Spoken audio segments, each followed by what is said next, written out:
मित्रों नमस्कार, स्वागत है आपका हमारे चैनल भाग्य दृष्टि में। मित्रों, बीजेपी पार्टी के प्रमुख नेता व मंत्री हैं अमित शाह जी। ऐसे में यहाँ दो सवाल विशेष रूप से लोगों का ध्यान अपनी ओर खींच रहे हैं।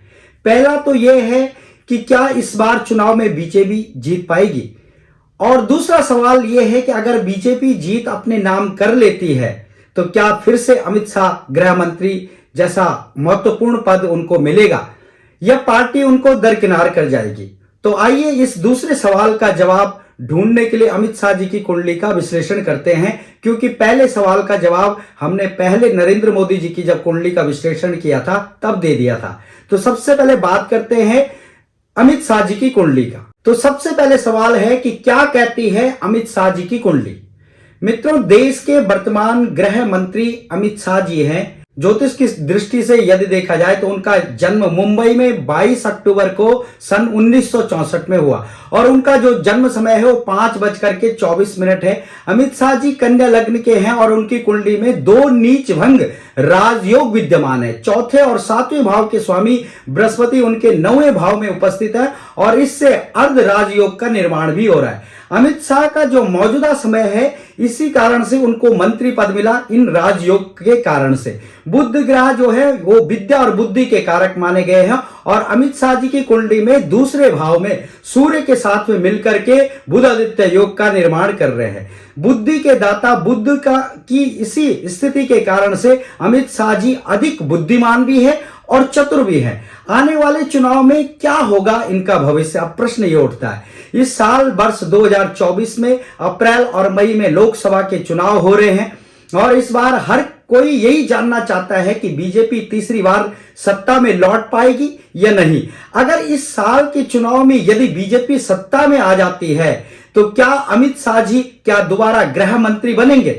तो अप्रैल और मई के महीने में अमित शाह जी की बृहस्पति में शनि की दशा शुरू होगी और इस समय प्रतंत्र दशा भी शनि महाराज की चलेगी। बृहस्पति 2 केंद्रों के स्वामी बनकर के अमित शाह की कुंडली में केंद्राधिपति दोष का निर्माण कर रहे हैं। वहीं चौथे और 7वें भाव के जो स्वामी हैं बृहस्पति, वो 9वें भाव में उपस्थित होकर के राजयोग का निर्माण कर रहे हैं। हालांकि यहाँ पर गुरु अपनी शत्रु राशि में विराजमान है। वैदिक ज्योतिष के अनुसार ग्रह के शत्रु राशि या भाव में होने पर राजयोग भंग हो जाता है। तो अब कुल मिलाकर के विश्लेषण ये है कि इस समय अमित शाह की शनि की अंतर्दशा और प्रत्यंतर दशा चल रही है। शनि की स्थिति की बात करें तो वह अपनी मूल त्रिकोण राशि में वक्री अवस्था में है और मंगल ग्रह की इन पर दृष्टि पड़ रही है। कुंडली का 5वां भाव मंत्री पद का कारक होता है और अमित शाह की कुंडली में इस भाव के स्वामी शनि ग्रह हैं। शनि के कारण ये आशंका जताई जा रही है कि अमित शाह की प्रतिष्ठा में थोड़ा कमी आ सकती है। इन्हें आने वाले समय में राजनीति में अपने मान सम्मान का अधिक ध्यान रखना पड़ेगा।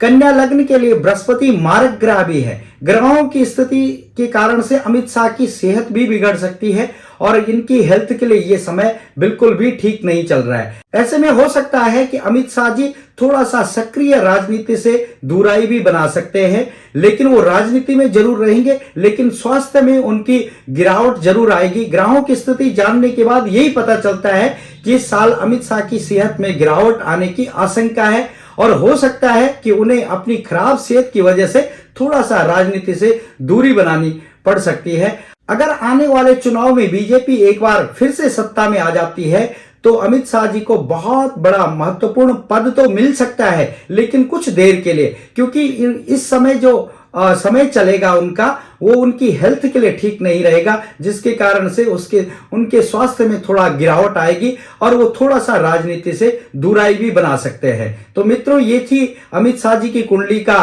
राजनीतिक विश्लेषण। मिलते हैं किसी और वीडियो में, तब तक आप हमारे साथ बने रहें। यदि आपने हमारे चैनल को अभी तक सब्सक्राइब नहीं किया है तो चैनल को जरूर सब्सक्राइब कर लीजिए। मिलते हैं किसी और वीडियो में, तब तक के लिए नमस्कार।